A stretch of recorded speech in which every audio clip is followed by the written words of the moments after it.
Beneath the golden sands of Peru, a city older than the pyramids of Egypt quietly slumbers. For centuries, its secrets were buried, forgotten by time, yet the echoes of its people still linger in the wind. How did this ancient civilization flourish without the wheel, without writing, and without metal tools? What extraordinary ingenuity allowed a society to rise and thrive so completely, so silently, that even modern history almost missed it? Tonight, we journey into the heart of Caral, the oldest city in the Americas, to uncover a mystery that has baffled archaeologists, historians, and explorers alike. Caral is not just a city. It is the whisper of an entire civilization that existed over 5,000 years ago. Here, monumental pyramids rise from the coastal desert, intricate plazas hum with the echoes of human gathering, and quipu-like instruments hint at knowledge we are only beginning to understand. Far from the fertile river valleys of Egypt or Mesopotamia, in the arid plains of Supe Valley, humans built a thriving society without metals, without writing, and without the wheels that would later revolutionize the world. Yet, Caral was more than survival. It was innovation, culture, and sophistication, all in a place that seems almost inhospitable today. As we peel back the layers of soil and stone, each discovery challenges what we thought we knew about the dawn of civilization. Before we step further into the secrets of Caral, make sure to subscribe to the channel and hit the notification bell. Every ancient mystery we uncover is one you won't want to miss. Now let us begin. In the arid expanse of Peru's Supe Valley, where the desert stretches endlessly under a scorching sun and the wind whispers through barren hills, an ancient city quietly defied the odds of nature and time. Caral, the oldest city in the Americas, did not merely survive, it thrived. Long before the pyramids of Egypt or the ziggurats of Mesopotamia, humans had built a civilization of extraordinary sophistication in one of the most inhospitable environments imaginable. The city sprawls across the valley floor, anchored by 6 monumental pyramids that rise like silent sentinels against the desert sky. These structures, some of the largest in the Americas at the time, are not simply functional, they are architectural marvels. Crafted entirely from stone and reeds, without the aid of metal tools, the precision of these pyramids still puzzles archaeologists today. Each block seems deliberately chosen, each platform carefully aligned. Caral's builders demonstrated an intimate understanding of geometry and balance, constructing structures that have withstood millennia of erosion and seismic activity. What makes Caral extraordinary is not just the scale of its buildings, but the complexity of its urban design. Unlike many ancient cities where residential areas are haphazardly interspersed with ceremonial centers, Caral shows deliberate planning. Plazas, pyramids, and living spaces were clearly separated, suggesting a society that valued organization, hierarchy, and communal life. Wide staircases connect the ceremonial pyramids to open plazas, designed for gatherings that could accommodate hundreds, possibly thousands of residents. These spaces were likely hubs of trade, ritual, and social cohesion, indicating that Caral's inhabitants had mastered the art of urban living without modern infrastructure. Yet Caral was not simply a city of stone. It was a city of ingenuity. Water, the lifeblood of any civilization, was carefully managed through an intricate system of irrigation channels. In a landscape dominated by sand and occasional river floods, the ability to divert and control water was essential. Terraced fields surrounding the city reveal an advanced understanding of agriculture. Crops such as cotton, beans, squash, and guava were cultivated on a scale sufficient to support a large population. Cotton, in particular, played a vital role in the city's economy. Beyond clothing, it was used to make fishing nets, allowing Caral's inhabitants to exploit marine resources from nearby rivers and the Pacific coast. Trade, too, was a cornerstone of Caral's success. Archaeological evidence points to extensive networks connecting the city with distant regions along the Peruvian coast. Fish, shells, precious stones, and other exotic goods flowed into the city, while Caral exported its own resources, including cotton and crafted items. This web of exchange indicates not only economic sophistication, but also social complexity. People had to coordinate, negotiate, and plan to maintain these networks. Remarkably, despite its size and complexity, Caral shows almost no signs of warfare. No fortifications, no weapons caches, no evidence of violent destruction has been found. For a city of thousands, this suggests an unusually peaceful society, one in which cooperation, culture, and trade may have replaced conflict as the driving forces of development. Scholars have speculated that Caral's society may have been governed more by consensus and ritual than by coercion or conquest. The cultural life of Caral was equally impressive. Excavations have revealed musical instruments, including flutes and drums made from local materials, suggesting that ceremonies and communal gatherings were central to city life. Music, it seems, was not a mere pastime. It was a vital expression of identity, spirituality, and social cohesion. These instruments, carefully preserved over millennia, offer a glimpse into a world where art and culture flourished alongside agriculture and trade. Perhaps most astonishing of all is Caral's ability to rise without writing or metal tools. While civilizations elsewhere relied on scripts to record laws, trade, and history, Caral appears to have communicated and organized using memory, oral tradition, and possibly early quipu-like devices, knotted cords that may have served as proto-records. Similarly, while metallurgy transformed societies in Mesopotamia and Egypt, Caral's inhabitants achieved remarkable architectural and technological feats with stone, reeds, and rope. The city's existence challenges conventional assumptions about the prerequisites for civilization, proving that intelligence, ingenuity, and collaboration can flourish in even the most unlikely settings. Caral's rise is also a story of environmental mastery. The city thrived in a valley between desert and river, balancing agricultural innovation with sustainable practices. Its people understood the rhythms of the land and the sea, leveraging both to create a resilient and prosperous society. In a sense, Caral represents the triumph of human adaptability, a civilization that did not merely survive, but reshaped its environment to suit its ambitions, long before industrial machinery or modern science. As the sun sets over the pyramids of Caral, the desert casting long shadows across the plazas and terraces, one cannot help but feel the awe of witnessing a city that is at once ancient and eerily modern in its sophistication. Here, thousands of years ago, humans built more than structures. They built a way of life, a civilization that thrived against overwhelming odds, that harmonized commerce, culture, and spirituality in a delicate balance, and that left a legacy still whispering from the sands today. Caral's story reminds us that the dawn of civilization is not a tale confined to Mesopotamia or Egypt. In the Supe Valley in the desert of Peru, humans demonstrated that vision, ingenuity, and cooperation could produce greatness, even in the harshest of landscapes. And yet, for all its brilliance, Caral remains a mystery, a city whose rise and achievements continue to fascinate, challenge, and inspire.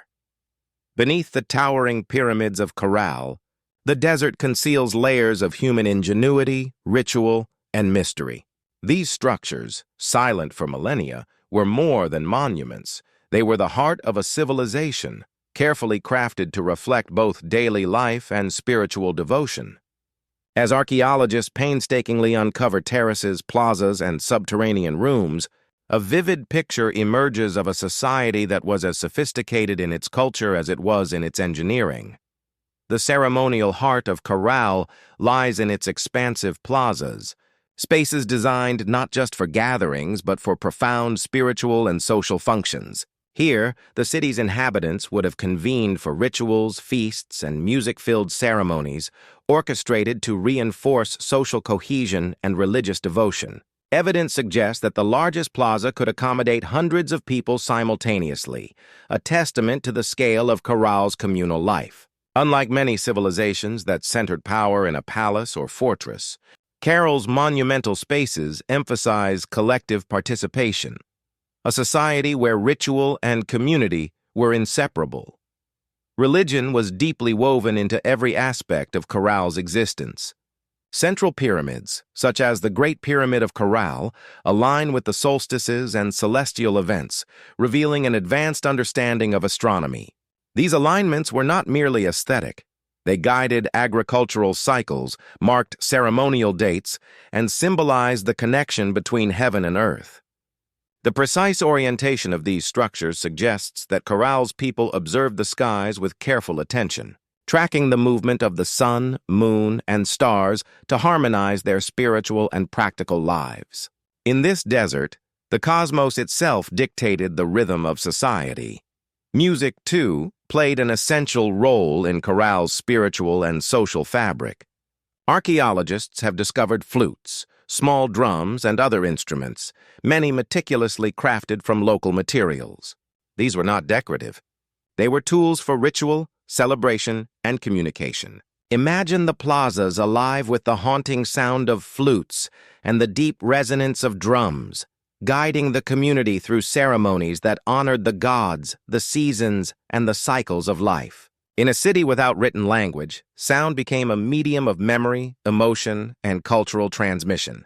Music may have been as vital as agriculture or trade, binding the people of Caral together in rhythm and purpose. Innovation extended far beyond ritual.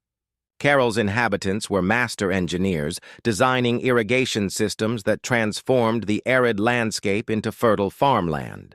They dug canals to divert water from nearby rivers, supporting crops essential to survival and trade. Terracing techniques prevented erosion and maximized arable land, demonstrating an intimate understanding of the natural environment. Cotton, a key crop, was cultivated not just for clothing but for fishing nets, linking agriculture to the city's maritime resources. The integration of economy, ecology, and ingenuity reveals a society that understood sustainability long before the term existed. Archaeologists have also uncovered residential areas meticulously organized around these ceremonial centers. The separation of living quarters from the monumental pyramids suggests careful urban planning, ensuring both functionality and spiritual reverence. The homes were simple yet strategically placed, creating a balance between everyday life and ritual observance. This separation underscores a society in which religious and social duties were central, reinforcing community structure while maintaining private domestic spaces. Perhaps the most tantalizing aspect of Caral lies in its communication and record-keeping, or intriguingly, the lack thereof. Unlike contemporaneous civilizations in Mesopotamia or Egypt, Caral shows no evidence of writing. Yet, its complex society, monumental architecture, and extensive trade networks indicate that knowledge and organization were effectively maintained. Some archaeologists suggest that quipu-like devices, knotted strings possibly used to track goods, population, or ritual events, served as proto-records. If true, Caral may represent one of the earliest experiments in information management, demonstrating that literacy in the conventional sense is not the sole path to advanced civilization. Trade and exchange further illuminate the city's sophistication. Items unearthed from Caral include shells, precious stones, and exotic fish, indicating far-reaching connections along the Peruvian coast. These networks suggest negotiation, specialization, and economic foresight. Caral was not isolated. It was part of a wider world, connected through exchange and mutual dependence, yet it retained a distinct cultural identity. This interplay of local mastery and external trade highlights the city's adaptability and resilience. In every stone of the pyramids, in every knotted cord, and in every musical instrument, Caral whispers a profound lesson. Civilization does not require conquest, metal, or written language to flourish.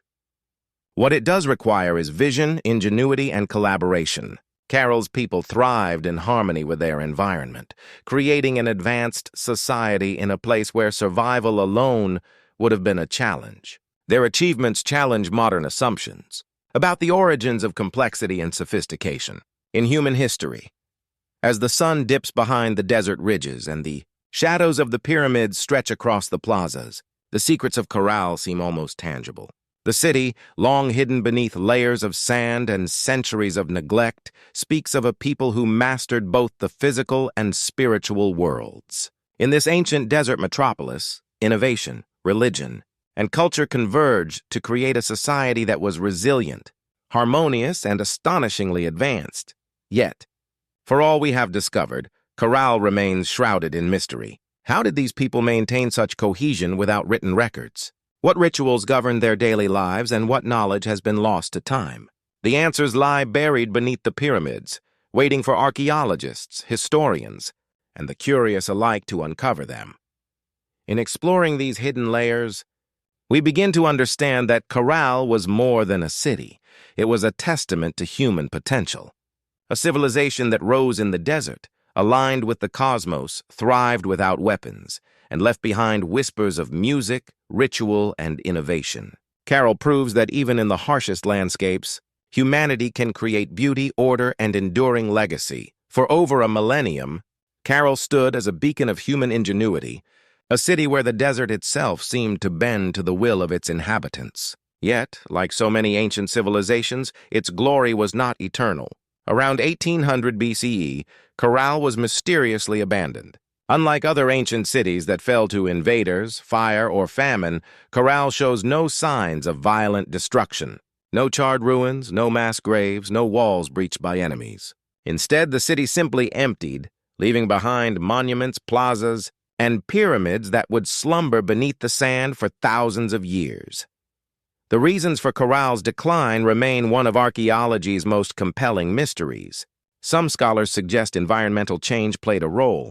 Perhaps the rivers that sustained the city shifted, or the climate gradually became less favorable for agriculture. Others speculate that social dynamics may have contributed. As populations grew and trade networks expanded, the intricate balance between cooperation and leadership might have faltered. Even a society as peaceful and advanced as Caral could have faced pressures that eventually made the city unsustainable. Yet abandonment does not erase significance. Caral's legacy reverberates far beyond its final days. Its rediscovery in the 1990s fundamentally altered our understanding of the Americas. Prior to this, most historians believed that complex civilization in the New World developed much later than in the Old World. Caral shattered this notion. Here was a city older than Egypt's pyramids, a fully organized society with monumental architecture, music, ritual, and trade, all emerging independently without influence from distant continents. This revelation forced scholars to reconsider the pathways of human development, challenging the belief that civilization had a singular cradle. The lessons of Caral extend beyond archaeology. They speak to human resilience, sustainability, and innovation.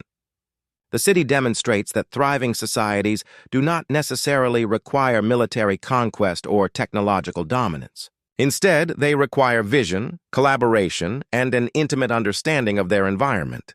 Caral's inhabitants lived in harmony with the desert, harnessing its resources without depleting them. They engineered irrigation systems to cultivate crops, developed sustainable trade networks, and organized communal rituals that reinforced social cohesion.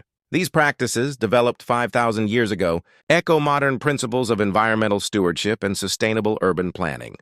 Moreover, Caral offers insight into the cultural power of non-material achievements. While they lacked writing, medals, or wheeled vehicles, the people of Caral created enduring music, architecture, and ceremonial life. They developed systems of communication and record-keeping through quipu-like devices, proving that literacy and governance can take many forms. Civilization, it seems, is defined less by technology than by ingenuity, organization, and the capacity to create shared meaning. Caral also challenges our assumptions about human potential in adversity. The city thrived in an environment where survival alone would have been difficult. The desert offered little protection, few resources, and a harsh climate. Yet, rather than succumbing, Caral's inhabitants innovated. They transformed barren valleys into fertile farmland, designed monumental architecture, and cultivated cultural richness on a scale that continues to inspire awe today. In this sense, Caral is more than history. It is a reminder of what humanity can achieve when intelligence, cooperation, and vision are applied to the challenges of survival. The echoes of Caral are not just academic. They resonate with the present and the future. In an era facing climate change, environmental degradation, and social upheaval, Caral stands as a testament to resilience and adaptability. The city's abandonment may serve as a warning. Even the most advanced societies are vulnerable if they lose their balance with nature or social cohesion. Yet the ingenuity that created Caral also offers hope. With creativity, foresight, and cooperation, humans can build societies that are both prosperous and sustainable, even in challenging environments. Visiting the ruins of Caral today, one is struck by the silence. The wind sweeps through the plazas and pyramids, carrying whispers of a civilization that once thrived with remarkable sophistication. Flutes and drums, long silent, terraces now empty, but the city's presence is palpable. Archaeologists continue to unearth its secrets, yet every discovery raises new questions. How did the people of Caral govern themselves? What spiritual beliefs guided their rituals? How did they coordinate trade and agriculture without written records? The answers remain elusive, hidden beneath layers of sand and time, teasing the imagination of all who seek to understand. Ultimately, Caral is not just an archaeological site, it is a mirror, reflecting the triumphs and vulnerabilities of human civilization. It reminds us that greatness does not require conquest, writing, or metal, but rather vision, collaboration, and respect for the environment. It teaches us that even in isolation, humans can create societies of extraordinary complexity, and that the echoes of these civilizations can inspire us thousands of years later. As the sun sets over the Supe Valley, the pyramids cast long shadows across the desert, and the city's secrets remain half-buried beneath the sand. Caral whispers a message across time. Civilization is fragile, ingenuity is powerful, and the past has lessons that are still urgently relevant. The city that rose in the desert, thrived without metals or writing, and then quietly vanished, challenges us to consider what is possible and what may be lost when human potential is applied with wisdom, care, and collaboration. In the end, Caral endures not in written records or in conquest, but in the echoes of its music, the precision of its pyramids, and the ingenuity of its people. It invites us to remember that history is not only about survival, it is about creativity, harmony, and the courage to build something extraordinary, even in the most unlikely places. And as the desert wind whispers through the silent pyramids of Caral, one cannot help but wonder if this city, older than the pyramids of Egypt, could rise and vanish without a trace. What other civilizations, lost to time, await discovery beneath the sands of the world? The next secret, perhaps, is closer than we dare to imagine.